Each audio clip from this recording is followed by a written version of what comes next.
誰かとも愛声をしてランダイレケン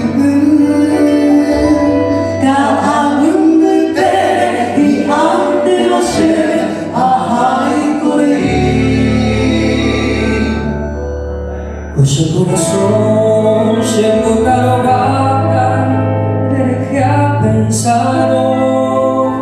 Ay, orang tu yang desarai mama selewi.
Genucanto es el nombre derivado de la conjunción de las palabras genuinos del canto, un grupo alto paranaense que sabe honrar a nuestra música.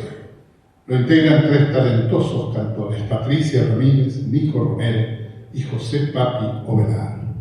Nos entregaban Boraju Azú, guaraña de Juan Escobar, quien profundamente enamorado de Rosalía Díaz León, según una nunca desmentida versión, le habría regalado los versos para convertirla en su coautora.